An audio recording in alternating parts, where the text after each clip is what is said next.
आज हम अपनी वीडियो की जो सीरीज चल रही है उसका नेक्स्ट वीडियो लेकर के आए हैं, जिसमें कि हम पढ़ेंगे प्लांट फिजियोलॉजी के एक बेहतरीन टॉपिक को, जिसका नाम है बायोलॉजिकल नाइट्रोजन फिक्सेशन। तो यहाँ हम देखेंगे बायोलॉजिकल एंटाइटीज़ की मदद से, बैक्टीरिया की मदद से, या फिर फंजाई बैक्टीरिया और जो साइनोबैक्टीरिया वगैरह जो होते हैं, ये आपके किस तरह से नाइट्रोजन फिक्सेशन में मदद करते हैं। तो चलिए करते हैं आज का इम्पोर्टेंट टॉपिक शुरू, जो कि है biological nitrogen fixation. Hello everyone, कैसे हो आप सब लोग। मैं हूं आशीष और आप देख रहे हो बायोलॉजी वाला। मैं आपके लिए लेकर आया हूं नेक्स्ट वीडियो, जो कि हमारी इंपॉर्टेंट रहेगी बहुत ज़्यादा। बायोलॉजी का एक बहुत ही इंपॉर्टेंट टॉपिक है ये, जिसमें कि हम पढ़ते हैं बायोलॉजिकल नाइट्रोजन फिक्सेशन। यानी कि यहाँ बायोलॉजिकल एंटाइटीज़ की मदद से, यानी बैक्टीरिया की, साइनोबैक्टीरिया की मदद से नाइट्रोजन को फिक्स कैसे करते हैं ये हम समझेंगे। और भी अन्य तरीके से किस किस तरह से नाइट्रोजन फिक्सेशन होती है उसके बारे में भी हल्की हल्की बात करेंगे। तो इससे बहुत ज़्यादा इंपॉर्टेंट सवाल आपके पेपर में आते हैं। मैं तो मानता नहीं हूँ कि कोई भी दुनिया का एग्जाम होता होगा उसमें एक सवाल नाइट्रोजन फिक्सेशन का रहता ही है। इसके बिना पेपर कभी नहीं छपते, ठीक है। ये जरूर ध्यान रखना, एक क्वेश्चन आपको यहाँ से जरूर आएगा। और इस तरह की लगातार ऐसी वीडियो देखने के लिए आप बने रहेगा चैनल के साथ में, ठीक है ना। और करते हैं वीडियो को शुरू, और अपने दोस्तों को जरूर शेयर कर देना यार, ठीक है। चलिए, और नाइट्रोजन मेटाबॉलिज्म तो टॉपिक है आज का, नाइट्रोजन मेटाबॉलिज्म। तो यहाँ सबसे पहले पॉइंट जो है हमारा वो ये है कि आपका एटमॉस्फेयर में नाइट्रोजन कितनी होती है। 78% नाइट्रोजन होती है, जो कि सॉयल में लिमिटिंग होती है। अब यहाँ एक बात मैं आपको बताता हूँ कि सॉयल में लिमिटिंग क्यों होती है। तो देखो यार, ऐसा है, प्लांट जो होते हैं, मोस्टली प्लांट जो हैं वो आपका नाइट्रोजन को जब एब्जॉर्ब करते हैं तो वो नाइट्रेट की फॉर्म में एब्जॉर्ब करते होते हैं। और आपकी जो सॉयल होती है, सॉयल की जो माइसिली होती है, ज़मीन की जो सॉयल की जो आपकी कण होते हैं, मिट्टी की माइसिली होती है, उनके ऊपर निगेटिव चार्ज क्रिएट हो जाता है। और नाइट्रेट भी आपका निगेटिव चार्ज ही होता है। तो दैट्स वाई जो आपका नाइट्रेट होता है वो ज़मीन में आपका हमेशा फ्री रहता है। तो फ्री फॉर्म में रहता है, बाउंड फॉर्म में नहीं रहता। इसीलिए वो हमेशा ट्रेंचेस वगैरह, गड्ढे वगैरह जो होते हैं उनमें घुस जाता है, उनमें चला जाता है। और आपकी सॉइल जो है ज़्यादातर टाइम पर नाइट्रोजन डेफिशिएंट ही बनी रहती है। मेन बात यही है कि ज़्यादातर नाइट्रोजन डेफिशिएंट सॉइल आपकी बनी रहती है, मोस्ट ऑफ द टाइम ऐसा ही होता है। तो ऐसे केस में आपके ज़मीन को नाइट्रोजन की मात्रा बहुत ज़्यादा चाहिए होती है, इसीलिए लोग बहुत ज़्यादा फर्टिलाइजर्स का उपयोग करते होते हैं इसके लिए, ठीक है। चलिए आगे देखते हैं। यहाँ एक डायग्राम है जो मैंने एनसीईआरटी से लिया है। इस डायग्राम में आपको 2 3 4 तरीके से बताया गया है कि भाई नाइट्रोजन कैसे कैसे फिक्स हो सकती है। देखो, सबसे पहले इन्होंने कहा है कि बायोलॉजिकल नाइट्रोजन फिक्सेशन होता है ये। और अगर बायोलॉजिकल नाइट्रोजन फिक्सेशन होता है तो आपकी अमोनिया बनती है, ये जरूर ध्यान रखना। इंडस्ट्रियल नाइट्रोजन फिक्सेशन होता है, आपको पता होगा, हैबर प्रोसेस आपने सुना होगा, जिसमें नाइट्रोजन को और हाइड्रोजन को उच्च तापमान और हाई टेम्परेचर और हाई प्रेशर पर जो है अमोनिया में कन्वर्ट किया जाता है। उससे भी आप नाइट्रोजन से अमोनिया बना सकते हो। अगर आप इलेक्ट्रिकल नाइट्रोजन फिक्सेशन की बात करते हो तो ये भैया आपका है, मान लो बिजलियां चमकने से, आकाश में बिजलियां चमकती हैं, उसकी वजह से नाइट्रोजन के ऑक्साइड बनते हैं, परऑक्साइड बनते हैं, फिर वो वाटर के साथ रिएक्शन करते हैं और फाइनली आपका नाइट्रेट बनाते होते हैं। तो ये वाला नाइट्रेट मतलब ज़मीन के लिए बहुत ज़्यादा उपयोगी होता है। डायरेक्ट नाइट्रेट सॉइल में आ रहा होता है, बारिश होना ज़रूरी है, वो भी इतनी बारिश के जो है नाइट्रेट आपका बह के नालियों में ना जाए, मतलब इतनी बारिश हो कि आराम से नाइट्रेट जो है वो ज़मीन के अंदर ही रहे, ऐसा है। क्योंकि ज़्यादा बारिश होगी तो आपको पता है ये नाइट्रेट जो है आपका बह जाएगा पानी के साथ साथ बाहर, ठीक है। और ये पहुंच जाएगा कहाँ, तालाबों में, वहाँ जा करके फिर ये यूट्रॉफिकेशन करता है, ठीक है। तो ये है इलेक्ट्रिकल नाइट्रोजन फिक्सेशन। तो 3 केस इन्होंने यहाँ फोटो में दिखाए हैं। इसमें से आपको पहले वाले दोनों में बायोलॉजिकल नाइट्रोजन फिक्सेशन और इंडस्ट्रियल में डायरेक्ट अमोनिया बन रहा है। अब अगर आपका अमोनिया ज़मीन में आ गया है तो मैंने आपको पहले ही बताया कि बहुत ही रेयर प्लांट है जो कोई अमोनियम आयन को एब्जॉर्ब करते हैं। बहुत रेयर प्लांट है, ज़्यादातर प्लांट जो है वो आपके नाइट्रेट को ही एब्जॉर्ब करते हैं। मेन बात यही है कि नाइट्रेट का एब्जॉर्प्शन होता है। तो ऐसे में हमें ज़मीन में जो आपका अमोनिया है उससे नाइट्रेट बनाना होता है। तो इसके लिए एक रिएक्शन जो आप सामने देख रहे होगे ये गुलाबी रंग की, तो ये नाइट्रिफिकेशन है। क्या है? नाइट्रिफिकेशन। तो नाइट्रिफिकेशन में बाबू अमोनिया जो है वो आपका नाइट्रेट बनाता है, ये ध्यान रखना। और आपका नाइट्रेट जो है कभी कभी डीनाइट्रिफिकेशन करके, या यहाँ से भी डीनाइट्रिफिकेशन हो सकता है, किसी का भी डीनाइट्रिफिकेशन हो सकता है, वो एक अलग बात है। तीनों का इनका डीनाइट्रिफिकेशन हो सकता है जिससे कि आपका वापस से N2 बन सकती है। इसमें कुछ बैक्टीरिया भाग लेते हैं जैसे कि स्यूडोमोनास डीनाइट्रिफिकेंस, थायोबैसिलस डीनाइट्रिफिकेंस, आप आगे इनको पढ़ोगे। ठीक है। नेक्स्ट है आपका, अगर मान लो प्लांट ने आपका एब्जॉर्ब कर लिया है नाइट्रेट को, तो प्लांट उसका क्या करेंगे, अमोनिया बना का जो एब्जॉर्ब करेंगे नाइट्रेट को, उसको एब्जॉर्ब करके प्लांट अपने अंदर अमोनिया बनाएंगे। फिर वो अमोनिया जो है एमिनो एसिड बनाएगी, और मान लो आपका प्लांट जो है वो मर जाता है, तो मरने के बाद प्लांट का डिकम्पोजिशन होगा। डिकम्पोजिशन के बाद जो है आपका, जो अगर एनिमल इसको खाता है तो एनिमल का भी डिकम्पोजिशन होगा, और आपका इस डिकम्पोजिशन में अमोनिफिकेशन होगा, और फाइनली जो प्रोटीन प्लांट ने बनाई थी या फिर जो प्रोटीन एनिमल के पास थी, वो प्रोटीन भी डिकम्पोज होगी। अमोनिफाइंग बैक्टीरिया कुछ होते हैं, जैसे कि मैं कुछ एग्जांपल बताता हूँ आपको। बैसिलस रेमोसस,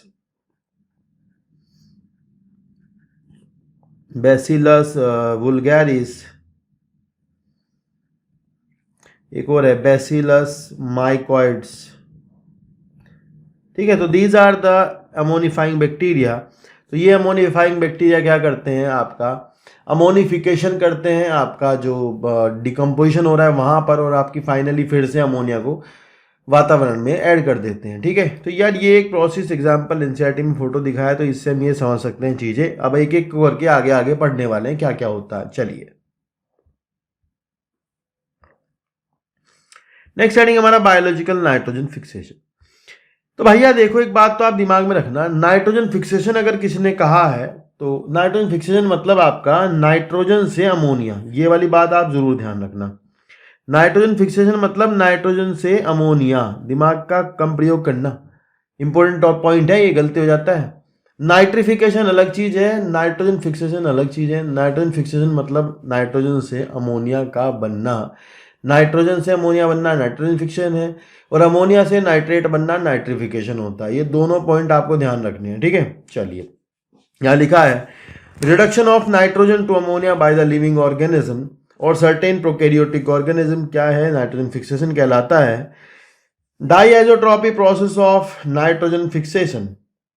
तो यहाँ पर आपको कुछ आपका बैक्टीरिया के नाम बताए गए हैं, कुछ साइनोबैक्टीरिया के नाम बताए गए हैं। इनके बिना कभी एग्ज़ाम नहीं आते हैं, बिल्कुल ध्यान रखना। बहुत ज़्यादा एग्ज़ाम्स के आता है, बहुत ज़्यादा एग्ज़ाम मानना, ठीक है, छोटी मोटी बात नहीं है। तो ध्यान रखना, डाइएजोट्रॉपिक प्रोसेस ऑफ नाइट्रोजन फिक्सेशन में क्या क्या होगा, आपके सिम्बायोटिक बैक्टीरिया के नाम होंगे, साइनोबैक्टीरिया के नाम होंगे। तो यहाँ से आपको लर्न करने हैं, काफ़ी इंपॉर्टेंट है। चलिए देखते हैं भाई। देखो, एक तो है आपका एजोटोबैक्टर। एक तो ये ध्यान रखना कि कौन एरोबिक है कौन एनारोबिक है, ये बहुत इंपॉर्टेंट है, ये फंस जाता है पेपर में। एरोबिक में आपका आएगा एजोटोबैक्टर 1, बेजनिकिया 2 और एजोस्पाइरलम 3। तो ये जो स्पाइरलम का सवाल ये भी आ जाता है कि पैडी फील्ड में जो स्पाइरलम आपको मिलता होता है, धान का खेत जो है वो काफ़ी ज़्यादा इसको रखता होता है। एक और होता है क्या बोलते हैं उसको, धान के खेत में एक इम्पॉर्टेंट और है, उसका नाम मैं भी याद नहीं आ रहा है मेरे, उसका नाम है असभ्या, शायद नहीं, ओलोसीरा है उसका नाम। ठीक है, ओलोसीरा उसका नाम है। तो ये ध्यान रखना है, एजोस्पाइरलम ये धान के खेत में मिलेगा, और ये एक बैक्टीरिया है जो कि एक एरोबिक बैक्टीरिया है। नेक्स्ट है एनारोबिक। एनारोबिक में आपको मिलेगा क्लोस्ट्रीडियम ये, और एक आपको मिलेगा एनारोबिक में रोडोस्पाइरलम। तो ये दो जो है एनारोबिक में याद करने हैं आपको, जरूरी ध्यान करना, बहुत ज़्यादा इंपॉर्टेंट टॉपिक है, आएगा पेपर में भाई। ठीक है, नेक्स्ट है साइनोबैक्टीरिया। साइनोबैक्टीरिया आपके होते हैं ब्लू ग्रीन एल्गी, उसमें आपके एनाबीना आपको मिलेगा। ये आपका फ्री लिविंग में भी नाइट्रोजन फिक्सेशन कर देता है, और आपका सिम्बायोटिक रिलेशनशिप भी रखता है। ठीक है, जैसे कि आपको ये मिल जाएगा आपका एंथोसिरोस वगैरह में मिलता है। ठीक है, जैसे कि साइकस की कोरोलॉइड रूट होती है, वहाँ मिल जाएगा। तो ये भी वहाँ आपका नाइट्रोजन फिक्सेशन करता है एनाबीना। नेक्स्ट है आपका नोस्टॉक। नेक्स्ट है आपका ओलोसीरा। ओलोसीरा आपका जो है वो धान के खेत में मिलता है। ठीक है, और नेक्स्ट है आपका सिलेंड्रोस्पर्मम। सिलेंड्रोस्पर्मम आपको गन्ने में मेज फील्ड में मिलेगा। तो these are symbiotic and non symbiotic. ये काफ़ी इंपॉर्टेंट सवाल आपके लिए रहेगा कि ये दोनों के दोनों जो हैं सिम्बायोटिक भी हो सकते हैं और नॉन सिम्बायोटिक भी हो सकते हैं। मतलब ये सारे के सारे जो साइनोबैक्टीरिया होते हैं ये आपके सिम्बायोटिकली भी नाइट्रोजन फिक्सेशन करते हैं और नॉन सिम्बायोटिकली भी करते हैं। ध्यान रखना, जहाँ जहाँ आपका सिम्बायोटिकली या फिर नॉन सिम्बायोटिकली नाइट्रोजन फिक्सेशन हो रहा है, वहाँ आपका एक एंजाइम होगा जो कि इस काम में बहुत ज़्यादा रोल अदा करता है, उसका नाम है नाइट्रोजिनेज। नाइट्रोजिनेज के बारे में आगे बढ़ेंगे, लेकिन ध्यान रखना, मान लो एनाबीना है, नोस्टोक है, ओलोसिरा है, सिलेंड्रोस्पर्मम है, या जो भी है, उनके सबके पास नाइट्रोजिनेज एंजाइम होता है। ठीक है, उसके बिना नाइट्रोजन फिक्सेशन नहीं हो रहा होता। ठीक है, चलिए नेक्स्ट है सिम्बायोटिक नाइट्रोजन फिक्सर्स की लिस्ट। ठीक है, अब आपने ऊपर देखे थे नॉन सिम्बायोटिक, ए सिम्बायोटिक, फ्री लिविंग, ये जितना भी लिस्ट है ऊपर देखिए सारे फ्री लिविंग है। काफ़ी ज़्यादा सवाल पूछा जाता है फ्री लिविंग का और नॉन फ्री लिविंग का, ध्यान रखना। अब आप देखोगे सिम्बायोटिक नाइट्रोजन फिक्सर्स में कौन कौन आएंगे, ये काफ़ी ज़्यादा इंपॉर्टेंट है, देखो ध्यान से। यहाँ है सबसे पहले राइजोबियम। तो राइजोबियम जो है वो आपका लेग्यूमिनस प्लांट में रूट नोड्यूल में मिलता होता है। दूसरा सवाल है आपका फ्रैंकिया।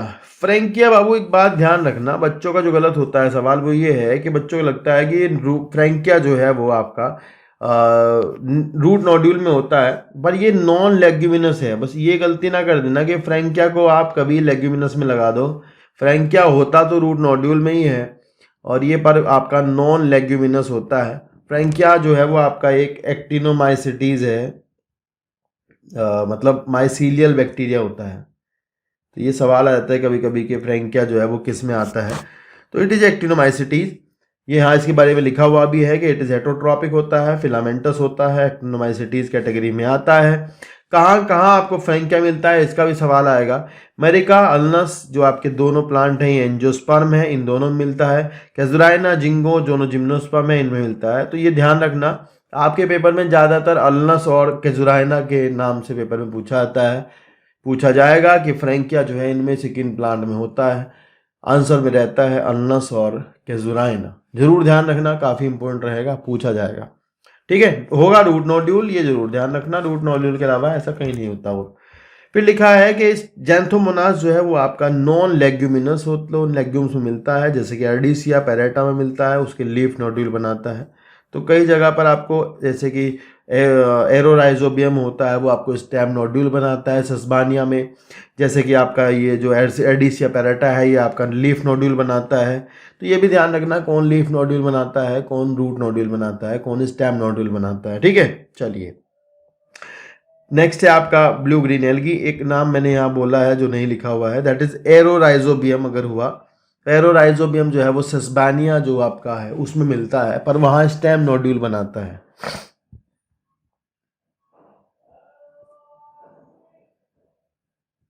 एरोराइजोबियम सेस्बानिया में स्टेम नोड्यूल बनाता है, ये ध्यान रखना। ठीक है बाबू, चलिए नेक्स्ट है ब्लू ग्रीन एल्गी के दो एग्जांपल लिए हैं सिम्बायोटिक में। एनाबिना अजोली जो आपका फर्न एजोला पिन्नाटा होता है उसमें मिलता है, उसकी पत्तियों में मिलता होता है, ये ध्यान रखना।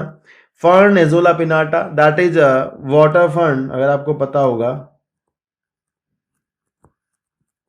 ठीक है, इसकी लीव्स में मिलता है एनाबिना एजोली। एक है एनाबिना साइकडी जो कि आपको साइकस में मिलता है।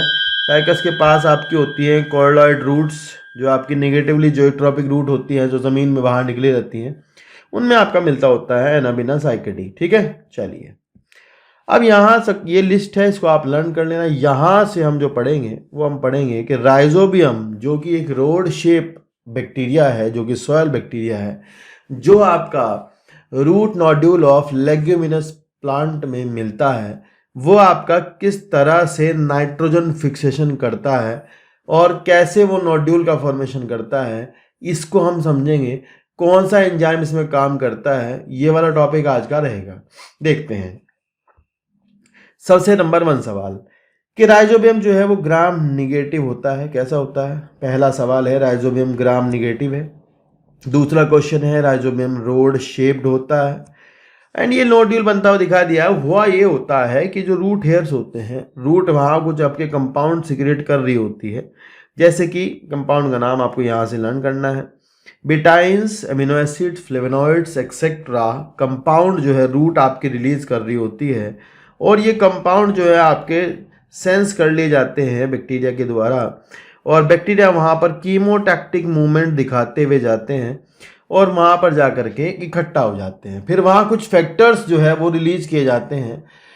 वो फैक्टर्स आपके यहाँ पर एक इन्फेक्शन थ्रेड फॉर्म करने में मदद करते हैं। अगर आप यहाँ पर देख सकते हो, ध्यान से आप देखना, यहाँ मैंने लिखा है कि यहाँ से ये इस तरह से यूं मुड़ा है, यूं, ठीक है, मतलब रूट हेयर था तो उसके अंदर इन्वेजिनेशन हुआ है मेम्ब्रेन का, जो कि अंदर फ्यूज होके गोल्गी बॉडी कुछ वेसिकल्स बनाती है, मैं आपको बता दूं ये बात। और इस तरह से ये जो इन्फेक्शन थ्रेड है ये आगे आगे गोल्गी बॉडी की वेसिकल से जुड़ते हुए लंबाई में बढ़ता रहता है, ये इन्फेक्शन थ्रेड। और इन्फेक्शन थ्रेड फाइनली जो है आपका कोर्टेक्स एरिया तक पहुंच जाता है। तो इन्फेक्शन थ्रेड जो है उसमें होता क्या है, बाहर जब आपके आकर के बैक्टीरिया जो है यहाँ पर रूट के हेयर के चारों तरफ यहाँ पर, यहाँ राइजोबिया आकर इकट्ठा हो जाते हैं, क्योंकि यहाँ पर कुछ केमिकल सीक्रेट हो रहे होते हैं, उन केमिकल्स को जो है सेंस किया जाता है, उसके बाद वहाँ बैक्टीरिया पहुँच जाते हैं। They will release some factors there, कुछ फैक्टर्स बनाएंगे, वो फैक्टर फिर आपके जो है यहाँ पर इन्फेक्शन थ्रेड कॉज करते हैं। इन्फेक्शन थ्रेड होने से ये होगा कि बैक्टीरिया जो है वो इस इन्फेक्शन थ्रेड से होते हुए कोर्टिकल सेल तक पहुँच जाते हैं वहाँ पर अंदर, ठीक है। तो यहाँ पर एक बात ध्यान रखना, यहाँ जब कोर्टिकल सेल्स तक बैक्टीरिया पहुँच जाएंगे अंदर तक, तो यहाँ बैक्टीरिया आपके साइटोकाइनिन प्लांट हार्मोन बनवाते हैं और आपका प्लांट जो है वो ऑक्सीजन बनाता है। और जो यहाँ पर दोनों हार्मोन होते हैं वो आपके सेल डिवीजन को प्रमोट करते हैं। आपको भी पता होगा कि कैलस का फॉर्मेशन बायोलॉजी में कहाँ कैसे होता है, जब आप जो है लो ऑक्सीजन और थोड़ा सा इंटरमीडिएट साइटोकाइनिन अगर आप लोगे तो आपका कैलस का फॉर्मेशन शुरू हो जाता है। तो जो कैलस है that is a nodule here, वही एक नोड्यूल है। तो यहाँ पर आपका जब इन्फेक्शन थ्रेड से बैक्टीरिया अंदर जाते हैं तो वहाँ जाकर के वो आपका जो आपका साइटोकाइनिन है उसका डिस्पर्सल कराते हैं और आपका ऑक्सीजन रिलीज कराता है प्लांट। ये क्वेश्चन आपको पूछा जाएगा कि प्लांट जो है वो ऑक्सीजन देता है, साइटोकाइनिन बैक्टीरिया का काम है, ये वाला सवाल आपसे पूछा जाएगा, काफ़ी इंपॉर्टेंट सवाल रहता है, ये पेपर में आता है खूब, ठीक है, ध्यान रखना बाबू। फिर आपको ध्यान रखना है कि आपका यहाँ पर ये सेल डिवीजन प्रमोट करेंगे, यहाँ पर आपका एक नोड्यूल का फॉर्मेशन होगा, नोड्यूल मतलब एक कैलस होगा और कैलस मतलब एक ट्यूमर वैसा सा होगा, जिसकी हर एक सेल में फिर धीरे धीरे बैक्टीरिया इन्वेड करेंगे। और बैक्टीरिया इन्वेड करने के बाद वहाँ पर आपका फाइनली क्या करेंगे, वहाँ पर आपका एक स्ट्रक्चर में कन्वर्ट हो जाएंगे जिसे आप बैक्टीरियोइड्स कहते हैं। तो अब बैक्टीरिया नहीं कहा जाएगा, जब वो कोर्टेक्स के अंदर जो नोड्यूल की सेल हैं उसमें चला जाएगा तो उसको बैक्टीरियोइड्स कहा जाता है, ये बात ध्यान रखना। तो ये लिखा है कि attachment of root with the help of, किसकी मदद से रूट के साथ बैक्टीरिया अटैच होते हैं। तो बैक्टीरिया जो है वो कुछ नोड फैक्टर बनाते हैं, इसके लिए यहाँ नोड जीन होती है बैक्टीरिया के पास। ध्यान रखना ये नोड जीन का सवाल बहुत ज़्यादा आता है। अगर ये कैपिटल NOD लिखा हुआ होता तो जीन प्लांट की होती, अगर ये छोटे में लिखा हुआ है तो जीन ये बैक्टीरिया की है, ऐसा सवाल बन जाता है, इंपॉर्टेंट है, ध्यान रखना। Bacteria have some small NOD genes, nod genes, nif gene, fix gene, 3 तरह की जीन होती हैं।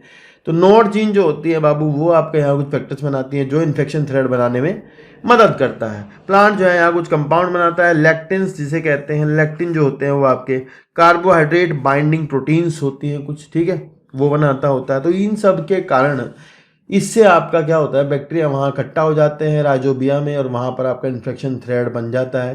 फाइनली बैक्टीरिया इन्फेक्शन थ्रेड से होते हुए आपके कोर्टेक्स तक जाते हैं और आपका वहाँ नोड्यूल बन जाता है, पेरिसाइकल तक ये बन जाता है। The nodule have direct attachment with the xylem also, xylem के साथ उसका वेस्कुलर कनेक्शन रहेगा क्योंकि न्यूट्रिएंट्स वगैरह उसको वहीं से मिलने वाले होते हैं। ये वाली ध्यान रखना बात, पेरिसाइकल तक मामला होता है, ठीक है। चलिए नेक्स्ट है रूट नोड्यूल। एक बार देखो आप, जब रूट नोड्यूल बनेगा तो वहाँ पर आपकी बैक्टीरियल जो सेल होंगी, सेल जो होंगी वो कुछ इस तरह से होंगी आपकी। ये मान लीजिए एक सेल है कोर्टेक्स की जिसने नोड्यूल बनाया है, तो उस सेल के अंदर आपको जो है इस तरह की स्ट्रक्चर मिलेंगी जिसे कहते हैं बैक्टीरॉयड। और ये पेरीबैक्टीरियल मेम्ब्रेन होती है, इसके चारों तरफ आपका जो है लैग हीमोग्लोबिन एक कंपाउंड है जो कि यहाँ पर ऑक्सीजन स्कैवेंजर की तरह काम करता है। किसकी तरह? ऑक्सीजन स्कैवेंजर की तरह काम करता है, क्योंकि बैक्टीरिया जो इसके अंदर है उनके पास एक एंजाइम है नाइट्रोजिनेज। और बाबू नाइट्रोजिनेज आपका एनारोबिक कंडीशन में O2 की अनुपस्थिति में ही आपका बैक्टीरॉयड जो होते हैं वो आपका ऐसा कर पाते हैं, मतलब नाइट्रोजन फिक्सेशन कर पाते हैं। तो यहाँ ऑक्सीजन बिल्कुल नहीं चाहिए होती, यहाँ ऐसा बिल्कुल नहीं चाहिए कि ऑक्सीजन आ जाए कहीं से। तो भाई ऑक्सीजन नहीं आएगी तो भाई कौन होगा जो इसको रोकेगा? तो यहाँ पर आपका लैग हीमोग्लोबिन नाम का एक कंपाउंड है जो कि हीमोग्लोबिन ही है। लैग तो हम बोल रहे हैं लेग्यूमिनस प्लांट का है। इसके दो हिस्से हैं, एक हीम है, ग्लोबिन है। ये वाला सवाल खूब पूछा जाता है, खूब ज़्यादा। जरूर ध्यान रखना कि जो हीम पार्ट है बाबू, वो आपका हीम पार्ट जो है वो आपका बनाता है बैक्टीरिया, और ग्लोबिन पार्ट जो है वो आपका प्लांट का काम होता है। ये वाला सवाल आपको पूछा जाएगा। और लैग हीमोग्लोबिन जो है वो आपका चारों तरफ बैक्टीरियल के बैक्टीरियोइड्स के चारों तरफ जो है लेयर कॉज कर देता है, जो ऑक्सीजन को वहाँ तक जाने नहीं देती, जिसकी वजह से नाइट्रोजिनेज एंजाइम के मजे आ जाते हैं और वो आपका नाइट्रोजन फिक्सेशन कर देता है। यहाँ कुछ जीन के नाम लिखे हैं, ये जरूर ध्यान रखना। प्लांट्स के पास होती है नॉड जीन और बैक्टीरिया के पास होती है नॉड निफ फिक्स जीन, जो कि एंजाइम नाइट्रोजिनेज भी बनवाती हैं और जो आपका अटैचमेंट ऑफ बैक्टीरिया उसमें भी मदद करती होती है। ठीक है, चलिए यार ये नाम ध्यान से पढ़ लेना भाई, ये सवाल बनेगा। ये वाला नाम जरूर पढ़ लेना ध्यान से, इसको गलती ना कर देना, ऐसे पढ़ने में गलती ना हो। Next site of the nitrogen fixation is root nodule. Nitrogen fixation bacteroids में होता है।